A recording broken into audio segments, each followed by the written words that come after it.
মাননীয় সদস্য জনাব মোহাম্মদ নাইমুজ্জামান ভূঁইয়া, পঞ্চগড় 1।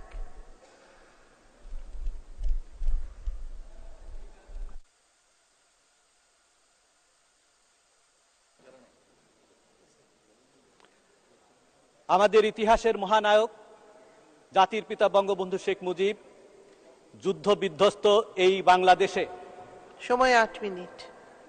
ধ্বংসস্তূপের মধ্যে দাঁড়িয়ে বাংলাদেশের প্রথম যেই 786 কোটি টাকার বাজেট ঘোষণার মধ্য দিয়ে তার সোনার বাংলা বিনির্মাণের স্বপ্ন বীজ বপন করেছিলেন।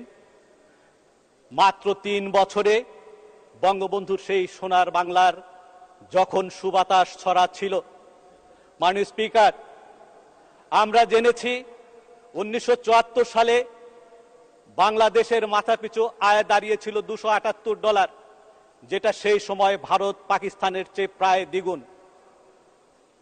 74 সালে আমাদের জিডিপির প্রবৃদ্ধি হয়েছিল 9%। আমাদের সেই 9%-এর এই প্রবৃদ্ধি আজও আমরা দ্বিতীয়বারের জন্য স্পর্শ করতে পারিনি। মাননীয় স্পিকার, সেদিন 75-এ বঙ্গবন্ধুকে হত্যা করার মধ্য দিয়ে ঘাতকেরা বাংলাদেশের স্বপ্নকে লুট করবার চেষ্টা করেছিল, বাংলাদেশের স্বপ্নকে স্তব্ধ করবার চেষ্টা করছিল। এখন জন্ম সনদ দিয়ে খোলো বিকাশ স্টুডেন্ট অ্যাকাউন্ট, নিজের বিকাশ নিজে কর। 1996 সালে প্রথম মেয়াদে দেশরত্ন শেখ হাসিনা এই দিশেহারা আওয়ামী লীগকে সংগঠিত করে আবারও সরকার গঠন করবার মধ্য দিয়ে আবারও সেই জঞ্জালের মধ্য থেকে বাংলাদেশকে ঘুরে দাঁড়াবার যেই প্রচেষ্টা শুরু করেছিলেন।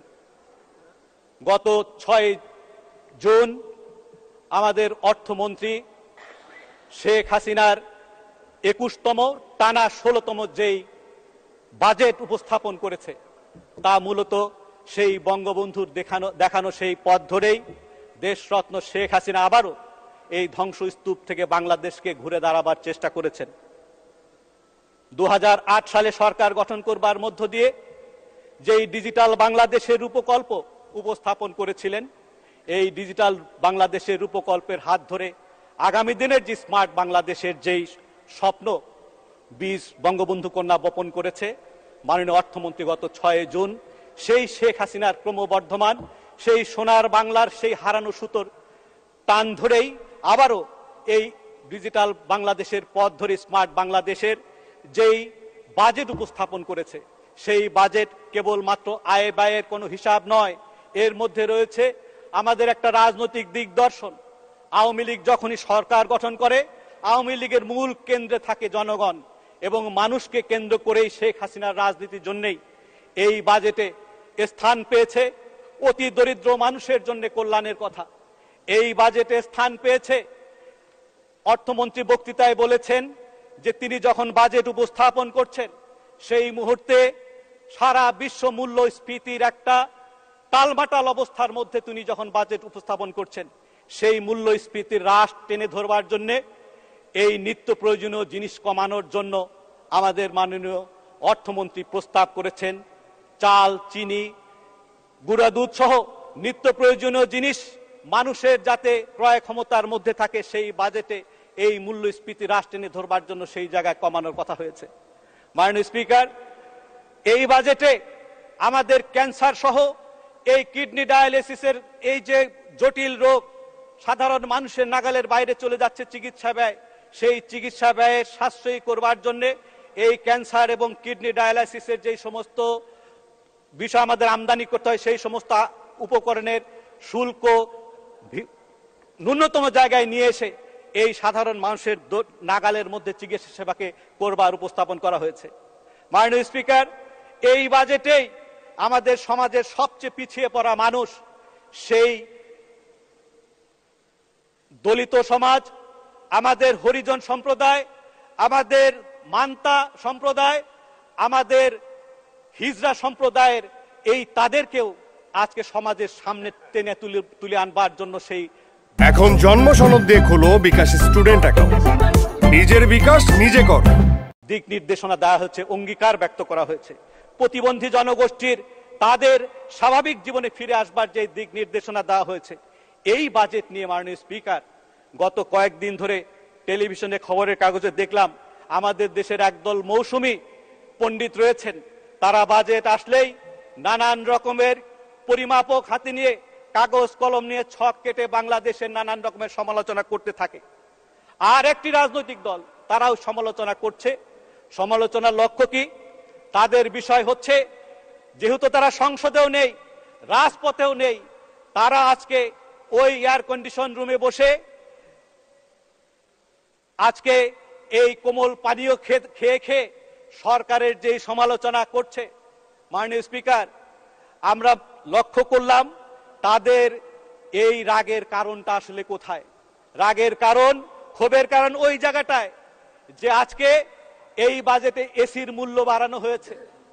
গরিব মানুষের দিকে তাকিয়ে তাদের যেমন চাল, চিনি, নিত্য প্রয়োজনীয় জিনিসের দাম কমানো হয়েছে, একাধারে এদিকে এয়ার কন্ডিশনের দাম বাড়ানো হয়েছে, কার্বোনেটেড বেভারেজের দাম বাড়ানো হয়েছে, সিগারেটের মূল্য বাড়ানো হয়েছে। যারা সিগারেটের সুখ টান দিতে দিতে সরকারের সমালোচনা করছে তারা তো একটু বেদনাহত হবেই। মাননীয় স্পিকার, আমি যদি কয়েকটা পরিসংখ্যান বলি যে এই 2006 সালে বেগম জিয়া যখন ক্ষমতায় ছিলেন তখন বাংলাদেশের শিক্ষার হার ছিল 45%। সেই জায়গা থেকে দেশরত্ন শেখ হাসিনা শিক্ষাকে তুলে দাঁড়িয়েছেন, 77% উন্নীত করেছেন। মানুষের গড় আয়ু ছিল সেই সময় 6 সালে 59%। সেই জায়গাটায় 2023 সালে দেশরত্ন শেখ হাসিনার কর্মসূচির কারণে এখন 73 বছরে উন্নীত হয়েছে। দারিদ্র ছিল 6 সালে 40%, এখন সেটাকে নেমে 18% নিয়ে এসেছে। অতি দারিদ্র ছিল 25%, সেই জায়গাটায় এখন এসেছে 5%। মাননীয় স্পিকার, বিদ্যুৎ উৎপাদন ছিল সেই সময় মাত্র 3500 মেগাওয়াট, সেই জায়গা থেকে 30,000 মেগাওয়াটের সক্ষমতা আমরা তৈরি করেছি। আর নারীর কর্মসংস্থানে বেগম জিয়া করেছিলেন মাত্র 21%। সেই জায়গাটা দেশরত্ন শেখ হাসিনা নারীর এই কর্মক্ষেত্রে অংশগ্রহণের 44% অবদান করবার সুযোগ তৈরি করে দিয়েছে।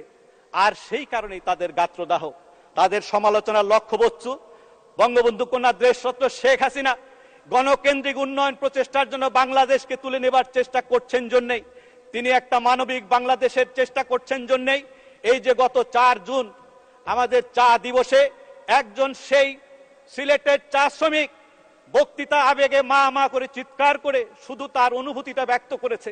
আজকে সারা বাংলাদেশের পিছিয়ে পড়া মানুষ, হতদরিদ্র মানুষ, মান্তা সম্প্রদায়ের মানুষ, যেই মান্তা সম্প্রদায়ের নাম বেগম জিয়া জানেন কিনা সন্দেহ আছে, সেই সম্প্রদায়ের মানুষকে আজকে মূল ধারায় শেখ হাসিনা তুলে আনছেন। তারা সারা দিন ধরে তাদের বিভিন্ন নামাজে, প্রার্থনায় শেখ হাসিনাকে সামনে রাখেন এবং তাদের আশা ভরসার একটাই মাত্র ভরসার জায়গা দেশরত্ন শেখ হাসিনা। শেখ হাসিনা আছেন জন্যই বাংলাদেশের এই যে দরিদ্র মানুষের আজকে ঘুরে দাঁড়ানো, এই অতি দরিদ্র কমে যাওয়া। মাননীয় স্পিকার, আমি আমার একটু যদি সময় দেন, আমার এলাকার দুইটি কথা না বললে মানুষ কষ্ট পাবে। 2 মিনিট।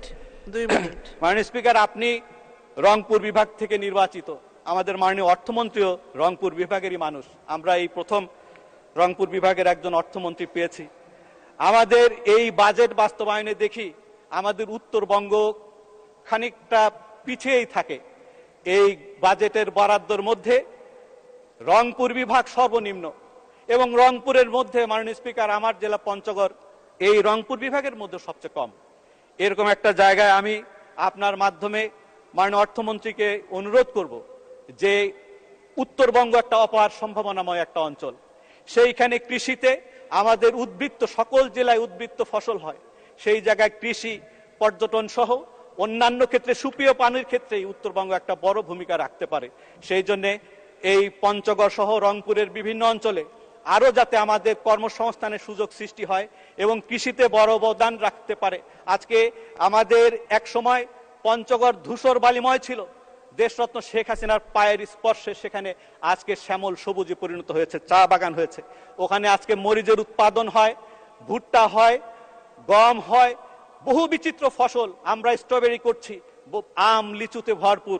মাননীয় স্পিকার, সেই জন্য ওখানে কৃষি বহুমুখীকরণ করবার জন্য আমার পঞ্চগড়ে যাতে বিশেষ মনোযোগ দেয়া হয় এবং এই বাজেটে উত্তরবঙ্গের জন্য, উত্তরবঙ্গ হচ্ছে আগামী দিনে আমাদের যেই দেশরত্ন শেখ হাসিনা খাদ্য নিরাপত্তার কথা লক্ষ্য নিয়ে বাংলাদেশকে এগিয়ে নিয়ে যাচ্ছেন, সেই উত্তরবঙ্গই হবে আগামী দিনে বাংলাদেশের ফুড বাস্কেট। সেই জন্য সেই উত্তরবঙ্গে একটু সদয় হয়ে বিবেচনা করবেন এই আশাবাদ ব্যক্ত করে আবারও আমাকে সময় দেওয়ার জন্য কৃতজ্ঞতা জানিয়ে আমি আমার কথা শেষ করছি।